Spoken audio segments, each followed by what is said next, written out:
Good morning, Black Excellence family. Welcome to week 11 with Professor Jihad. This is Black Excellence, the best of Black Excellence. Intro to African American Studies. Now, this week, you guys, I'm going to be short and brief. You guys have done great work over the last few weeks. We've been representing to the fullest about our understanding and some of the history as far as great black she-rules, great black women heroes in history. Now, today, this week, I want you guys to just do the discussion post. This week we're going to talk about Thanksgiving. Well, Thanks-taking is what I call it. Thanksgiving and Thanks-taking. And one thing that really made me dwell on this discussion was a close friend of mine. My neighbor actually, she asked me about celebrating Thanksgiving. And I asked, why do I need to? Well, she said, because Thanksgiving celebrates the pilgrims reaching out and having dinner with the Indians. Now I was thrown aback. This is a 50-year-old black woman. And she said, and I said, really, you sure that's true? Then I started explaining her the history. And I want to tell you, because you guys are going to learn history. And she didn't believe it. She called one of her black friends, a teacher who teaches middle school. He had a similar response. Yet again, I was blown away. So I'm sitting up trying to teach them about it or whatever, and I get the phone hung up on me. I'm like, wow. So I want you guys to watch these two videos. Now, one of them is a close version of truth from the European side, and one of this is actually more truth from the indigenous side. I'm going to give you indigenous perspective, the indigenous people's perspective of what happened at the first Thanksgiving, and I'll give you the European first perspective of it. And it's not long videos. You got about probably 10, 11 minutes on these two videos, and you can do further research yourself. But it is alarming and it is amazing, Basically, I'm going to give you a little insight, just a little game, just in case for those who may be tuning in who don't know. Thanksgiving became a holiday in 1865 when Abraham Lincoln said, okay, it's no longer we're going to celebrate the mass murder and taking of their harvest foods. And this was done like weekly, monthly, or whatever, where people in New England states all around would go and destroy these civils, burn them, kill these people, cut off their heads, put their heads on spears, and they told you scalping. No, I'm sorry, scalping did not originate with the indigenous people. These were white people.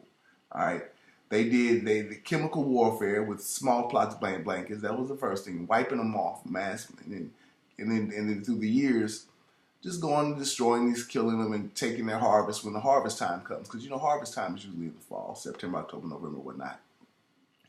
They just kill them and take their food or whatever, and just have these big celebrations, these big feasts. They call them Thanksgiving feasts, okay?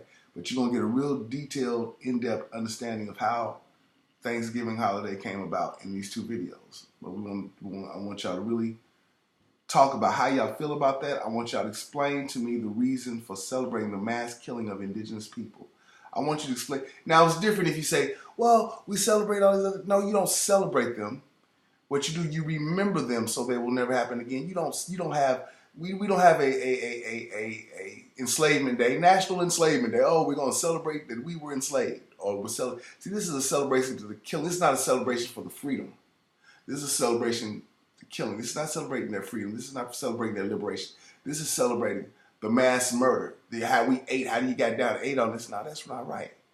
We don't have a National Jewish Holocaust Day that we celebrate the mass murder of people who were put in ovens by demons and devils and whatever. We don't celebrate that. We commemorate it so it'll never happen again. We do not celebrate this and have these feasts, and especially especially most Thanksgiving feasts, you don't even talk about why it came about. Now you may say, oh well, we made this holiday something about love. No, I'm sorry. That'll be fine if you did it on a different day. That'll be fine if you did it on a different auspice besides what it's supposed to be this Thanksgiving Day. Now that's my piece on it. Now, secondly, the second post we have, Me Too, a movement or a conspiracy, what do we do? Now, when I say a movement or a conspiracy, let me explain what I mean. in light of the very well needed Me Too movement, to give strength to those that have been sexually violated by others. My question is, do you feel that women are getting justice, or is this another tactic to demonize and destroy black men and their legacies? Now, I raise this question because old Trumpy, Weinstein, Spacey, and so many other white men that have been accused of violations towards women have not been punished at all by the authorities. Yeah, they may not be able to make movies. But they ain't not in jail. But yet you have an 81-year-old black man who was an icon, known as America's favorite father. The Jell-O Pudding Man, a man that refused to use profanity in his comedy, was tried and convicted in jail for allegedly drugging and violating women over 40 years ago. Over 40 years ago, 40 years ago from the time that he was put on trial. Okay? Now, I'm not saying that Mr. Cosby was innocent, and I'm not saying he doesn't deserve to be punished. But how do we do this?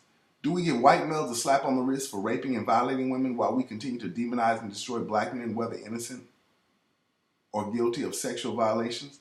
You know, there's a movie in 1901 or 1904, somewhere around the time, called Birth of a Nation, which is still regarded as one of the greatest movies of all time, which was a terrible, terrible movie. This movie depicted black men as savage rapists and over-sexualized. And this is almost like the anti-lynching period. So many black men were killed for just looking at a white woman. So many black women were killed for just whistling at a white woman. Children were killed. Children, Emmett Till one, for allegedly whistling or saying something to a white woman. Didn't make no difference who you were.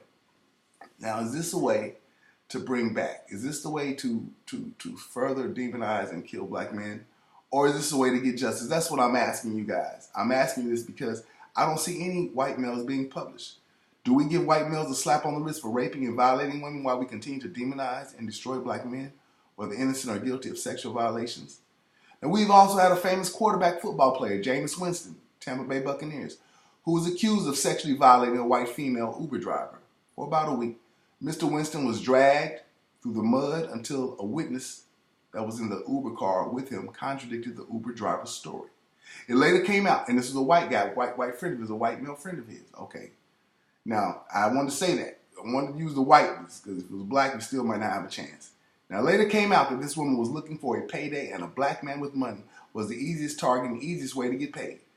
Now, my question is, how do we navigate this slippery slope of injustice? Please help me, you guys, because I really do think that women, black women, white women, historically, and are still being sexually harassed on the workplace, violated. Look at Anita Hill. Anita Hill was demonized by men in the Congress and everything, black women, when she came out. And when she came out and said Clarence Thomas had sexually harassed her. And I can say most of us, me, I was a kid. I didn't care. I just knew that I'm standing up for the black man. And it was straight ignorance. I was a young kid, you know, when this went on. But this happens all the time. And so many women do not get justice. But now, my question is, like, how do we make this real? How do we deal with this? I mean, this is just another thing in America that we have black men have to deal with, you know? And black women, y'all have to deal with this too. Because y'all are straight victims of black males and white males sexually violating you. But then again, you're on the side, well, hold on now. This black man may have done this 80-year-old black man had done this 40 years ago. He's in jail right now. Might not even live to see out his term, whatever he has to do. But yet you have white men with influence and power who have done far worse than Bill Cosby. And nothing has happened to them. Donald Trump, the president of the United States, has said he grabs women by the you-know-what. Now, I don't know, I've never heard a black man say, I'll grab them by the what. You know, I've never heard that. That's painful, you know. So my question is, what do we do? How do we deal with this? How do we navigate this slippery slope? Third question, black on black violence. Blue on black violence. What can we as individuals do? What do you say? My question is, what do you say to black officers who sit back and don't do anything while our people are getting raped, killed, and beaten by law enforcement? Now, in this post, I want you to talk to a black officer. Just act like you are speaking to a black officer. You are appealing compassionately, not in a mad voice. What do you say? Now, let's talk about this for a second. There is no question as to the historical brutal treatment of black men by police. Now that we see some of the travesties live via video feed from phones, there still seems to be absolutely no justice. What do you say to those black police officers that continue to work business as usual after one of their own, are sodomized by police with a nightstick, Abner Louima in New York, or their white peers kill a 12-year-old child, Tamir Rice in Ohio, or kill a black woman who was just driving while black Sandra Bland, or any of the hundreds, thousands of black folks that get violated every day because they share the same skin colors as officers that allow, participate, or don't do anything about black lives that are lost to I don't give a damn people. See, these black lives are lost to I don't give a damn people. I don't care who it is. They don't give a damn about us. They don't give a damn about you. They don't even see us as humans. Because if they couldn't just kill us like this. What do you say to the black officers? I want to know. What do you say to your brother or sister? Black man, what do you say to them? What do you ask? If you get to have a conversation, say anything you want to one of these black men or black women who work in these police forces that kill and destroy black lives every single damn day. What do you say to them? What do you say? What do you ask them? You have the chance to ask them now. What do you say to them? Man, this is serious. We need to have this conversation with our brothers and sisters that are law enforcement. We need to know. We need to talk to them. We need to see what the hell is going on. What are they doing? Why are they not doing anything? Why does this continue to happen on their watch? They are supposed to serve and protect us, not the white folks, the black people that go, why? What do you say to them? Thank you. Have a great week, you guys. Peace.